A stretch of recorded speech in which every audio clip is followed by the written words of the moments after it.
एक सबसे ज़्यादा जो क्वेश्चंस किए जाते हैं कि मेरे पास आते हैं आकाशिक रीडिंग कराने कि मैम उस एस्ट्रोलॉजर को दिखाता है, उसने बोला पितृदोष है। मतलब हर किसी की एक ही प्रॉब्लम कैसे हो सकती है? मैं हर कोई मुझे यही बताया कि मुझे पितृदोष बता दिया है। तो ये 5 टर्म ही आते हैं। हाँ, 5 टर्म ही आते हैं ज्योतिषियों को।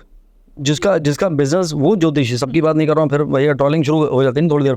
तो मैं उन ज्योतिषियों की बात कर रहा हूँ जिनका बिजनेस सिर्फ और सिर्फ डर बिठाना है और उसके बदले में पूजा करवानी है।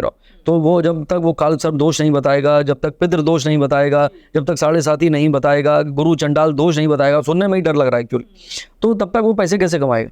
जब आप कह रहे हैं, जब मैंने कहा डॉक्टर ने कि भाई सब ठीक हो जाएगा, ममता जी बिल्कुल परेशान ना हो, आप कोई दवाई की जरूरत नहीं, 3 दिन में you will be all good, आप मेरे पास दोबारा आएंगे नहीं। क्या अजीब सा डॉक्टर है, मतलब कुछ बताएंगे, that is what it is. हाँ, और जो अच्छा खासा बताते हैं और फिर उसके बाद जाए तो पितृदोष का वैसे पता कैसे चलता है? मतलब और ये क्या सच में हॉरोस्कोप देख के पता चल जाता है कि इनके ये पितर नाराज हैं या ये नहीं कर रहे हैं, करना चाहिए? कुछ चीजें मैं कर्म कांड वाला तो मेरा वो है भी नहीं, तो मेरा वो पार्ट किया, आप ये पूजा कराइए वो कराइए। दूसरा देखिए, पितृदोष जो है कि आपने, आपके पूर्वज आपसे नाराज चला है, सूर्य शनि है या सन किसी तरह अफ्लिक्ट हो गया, राहु के साथ हो गया, सूर्य शनि आमने सामने हो गया, एक साथ बैठ गया, इसको पितृदोष कहते हैं।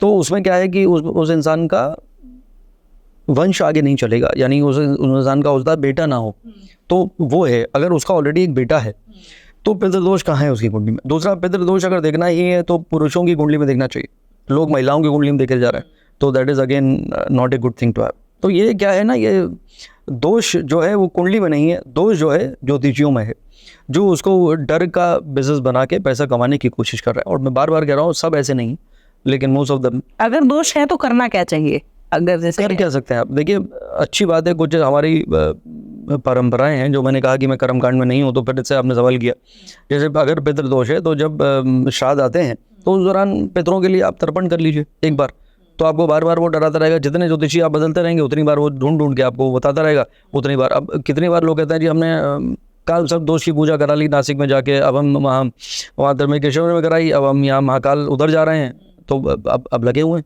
क्योंकि जितने जो ज्योतिषी जिस एरिया का होगा उधर ही पूजा करवाने के लिए बोल देगा आपको, तो आप कराते रहिए।